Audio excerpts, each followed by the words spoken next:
সানবি, তুমি কি করছো বাবা? মাছ ধরেছো? দেখি বাবা, আমি একটা মাছ ধরি, দাঁড়াও এখানে। হ্যাঁ, শিক্ষার্থী বন্ধুরা, তোমরা কি বলতে পারবে মাছ ধরার এই খেলনাটি কি দিয়ে তৈরি? যদি তোমার উত্তর হয়ে থাকে চুম্বক, তাহলে সঠিক উত্তরের জন্য তোমাকে অভিনন্দন। ছোটবেলায় চুম্বক দিয়ে খেলা করেনি এরকম মানুষ খুঁজে পাওয়া যাবে না। আজকের ভিডিওতে আমরা দেখব চুম্বক আবিষ্কার তথা খুঁজে পাওয়ার কাহিনী। সেই সাথে চুম্বকের কয়েকটি ধর্ম হাতে কলমে পরীক্ষা করব। তাহলে চলো শুরু করা যাক।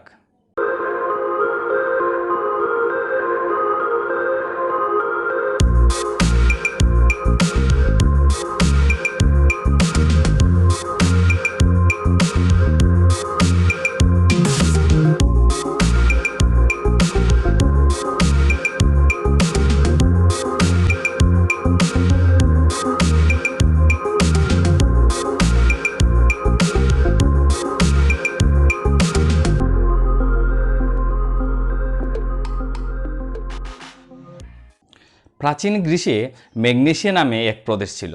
সেই প্রদেশে ম্যাগনাস নামে এক রাখাল বালক ছিল, যে কিনা মাঠে মেষ বা বেড়া চড়াতো। তার হাতে একটি লাঠি থাকতো এবং এই লাঠিটির নিচের অংশে লোহার তৈরি একটি ক্যাপ পরানো ছিল। তো একদিন মাঠে মেষ চড়ানোর সময় তার হাতে থাকা লাঠিটি একটি পাথরে আটকে গেল।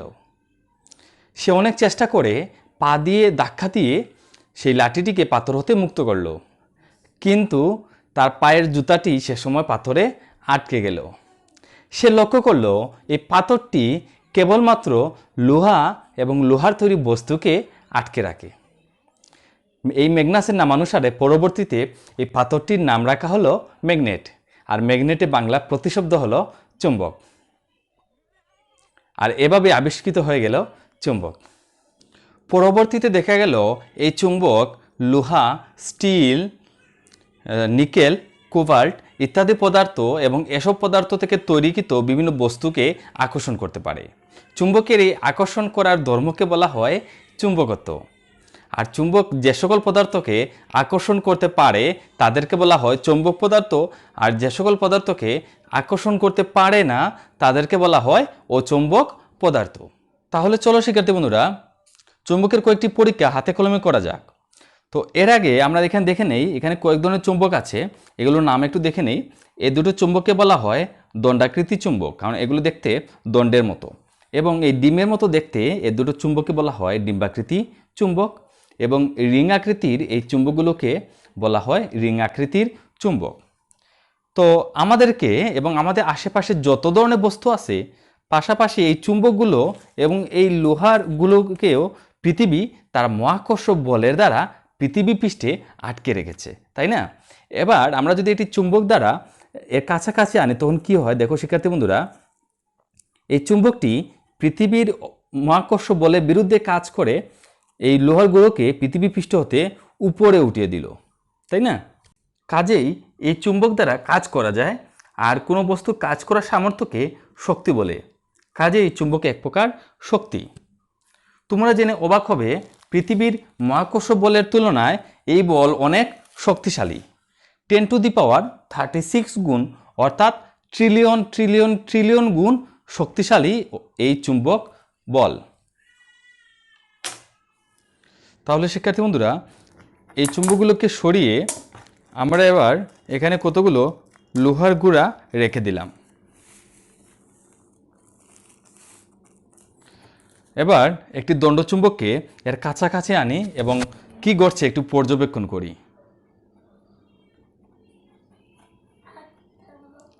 শিক্ষার্থী বন্ধুরা, তোমরা দেখতে পাচ্ছ এখানে কি ঘটেছে। আমি এই পরীক্ষাটি আরেকবার করি।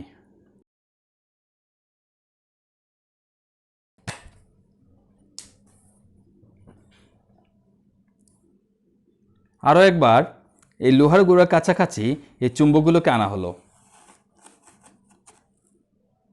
এবার একটা বিষয় শিক্ষার্থী বন্ধুরা, আগের মতোই এখনও একই ঘটনা ঘটেছে।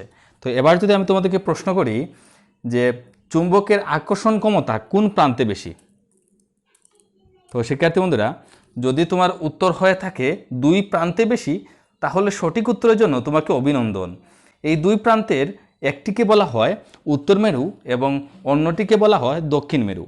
এবং আরেকটা বিষয় লক্ষ্য করো শিক্ষার্থী বন্ধুরা, এই চুম্বকের মাঝখানে কোনো লোহার গুঁড়ো নেই, তার মানে এখানে কি আকর্ষণ করার ক্ষমতাও নেই। কাজে আমরা বলতে পারি দণ্ডচুম্বকের মাঝখানে আকর্ষণ ক্ষমতা নেই এবং দুই প্রান্তে আকর্ষণ ক্ষমতা সবচেয়ে বেশি।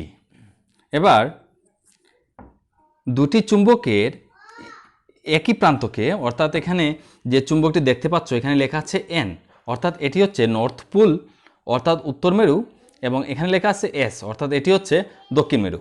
এবার আমরা দুটি চুম্বকের এন প্রান্তকে অর্থাৎ উত্তর মেরুকে বা একই প্রান্তকে কাছাকাছি আনলে কি ঘটে একটু লক্ষ্য করো শিক্ষার্থী বন্ধুরা। দেখা যাচ্ছে এখানে স্পর্শ ব্যতীতই একটি চুম্বক আর একটি চুম্বক হতে দূরে সরে যাচ্ছে। আবার দেখো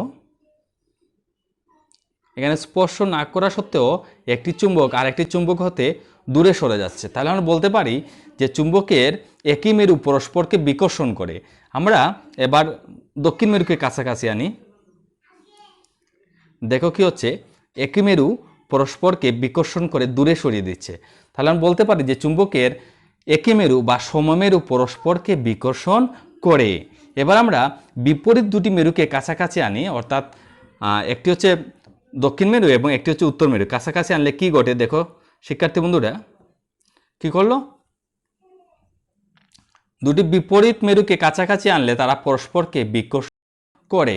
একইভাবে আমরা যে রিং আকৃতির চুম্বক দেখতে পাচ্ছ, উপরেরটি হচ্ছে কি উত্তর মেরু এবং নিচের যে নীল অংশটি আছে সেটি হচ্ছে দক্ষিণ মেরু। এবার আমরা যদি একই মেরুকে কাছাকাছি আনি কি ঘটে দেখো শিক্ষার্থী বন্ধুরা, একটি চুম্বক আরেকটি চুম্বক হতে দূরে সরে যাচ্ছে, তাই না? এবার আমরা যদি দক্ষিণ মেরুকে কাছাকাছি আনি দেখা যাচ্ছে তারা পরস্পরকে বিকর্ষণ করে দূরে সরিয়ে দিচ্ছে। তার মানে বলতে পারে যে সমমেরু পরস্পরকে বিকর্ষণ করে। এবার আমরা বিপরীত মেরুদের কাছাকাছি আনি, দেখো শিক্ষার্থী বন্ধুরা কি হয়, কি করলো, তারা পরস্পরকে আকর্ষণ করলো। তো এখান থেকে আমরা সিদ্ধান্ত নিতে পারি যে চুম্বকের সমমেরু পরস্পরকে বিকর্ষণ করে এবং বিপরীত মেরু পরস্পরকে আকর্ষণ করে। এবার চুম্বকের সাহায্যে আমরা আরও একটি পরীক্ষা করব। এর আগে আমি এখানে একটি কম্পাস নিয়েছি যার সাহায্যে আমরা দিক নির্ণয় করব। সো দেখো শিক্ষার্থী বন্ধুরা, এখানে লেখা আছে, অর্থাৎ এটি হচ্ছে আমাদের পূর্ব দিক এবং এদিকটি হচ্ছে আমাদের পশ্চিম দিক এবং এদিকটি হচ্ছে আমাদের উত্তর দিক এবং বাম পাশের এদিকটি হচ্ছে আমাদের দক্ষিণ দিক। এবার আমি এই কম্পাসটি সরিয়ে নিলাম। এবার একটি সুতার সাহায্যে একটি দণ্ডচুম্বককে আমি এভাবে বেঁধে নিলাম এবং একটি কাঠির সাহায্যে আমরা একে ঝুলিয়ে দেব এবং একে একটু ঘুরিয়ে নিলাম এবং স্থির হওয়া পর্যন্ত আমরা দেখব এখানে কি ঘটে। তো শিক্ষার্থী বন্ধুরা তোমরা একটু ভালোভাবে এই ঘটনাটি একটু পর্যবেক্ষণ করবে।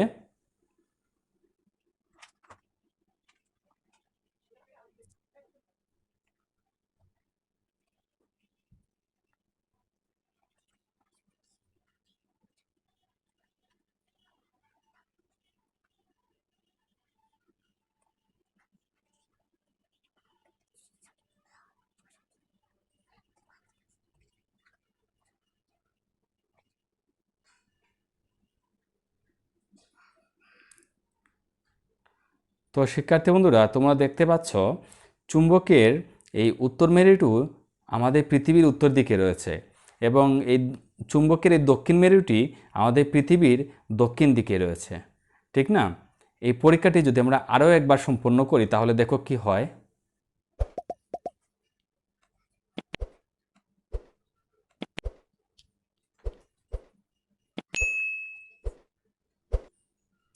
তো শিক্ষার্থী বন্ধুরা তোমরা দেখতে পাচ্ছ যে মুক্তভাবে ঝুলন্ত চুম্বকের প্রান্ত দুটি সর্বদা উত্তর দক্ষিণ মুখ হয়ে অবস্থান করে। একে চুম্বকের দিগদর্শী ধর্ম বলা হয়। তাহলে তো এবার তোমাদের মনে প্রশ্ন জাগছে, কেন চুম্বক সর্বদা উত্তর দক্ষিণমুখী হয়ে অবস্থান করে?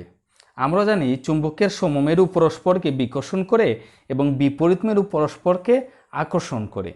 তাহলে নিশ্চয়ই দণ্ডচুম্বকের উত্তর মেরুকে কোনো দক্ষিণ মেরু আর কোনো একটি দক্ষিণ মেরুকে কোনো একটি চুম্বকের উত্তর মেরু আকর্ষণ করে এভাবে রেখে দিয়েছে, তাই না? ঘটনাটি কি? হ্যাঁ শিক্ষার্থী বন্ধুরা, ঘটনাটি আর কিছুই নয়, ঘটনাটি হচ্ছে পৃথিবী স্বয়ং একটি চুম্বক। এই পৃথিবী চুম্বকের আকর্ষণে দণ্ডচুম্বকটি উত্তর দক্ষিণমুখী হয়ে অবস্থান করে। এখানে বলে রাখি, দণ্ডচুম্বকের উত্তর মেরুটি হচ্ছে পৃথিবীর ভৌগোলিক উত্তর দিক এবং দণ্ডচুম্বকের দক্ষিণ দিকটি হচ্ছে পৃথিবীর ভৌগোলিক দক্ষিণ দিক। তার মানে হচ্ছে পৃথিবীর উত্তর মেরু হচ্ছে তার দক্ষিণ দিক আর দক্ষিণ মেরু হচ্ছে তার উত্তর দিক। শিক্ষার্থী বন্ধুরা, এবার চলো চুম্বকের কয়েকটি ব্যবহার দেখে নেওয়া যাক। চুম্বকের সাহায্যে বৈদ্যুতিক motor, generator, relay, hard disk, loudspeaker, MRI যন্ত্র প্রভৃতি তৈরি করা হয়। ভিডিওটি ভালো লাগলে ভিডিওটিতে একটি লাইক দিও এবং তোমাদের বন্ধুদের সাথে ভিডিওটি শেয়ার করবে, যাতে তারাও এই ভিডিওটির মাধ্যমে উপকৃত হতে পারে। আর তুমি যদি আমাদের চ্যানেলের নতুন দর্শক হয়ে থাকো, আমাদের চ্যানেলটি সাবস্ক্রাইব করে তার পাশে থাকা বেল আইকনটি অন করে নিও। ভিডিওটি দেখার জন্য তোমাদের সবাইকে ধন্যবাদ।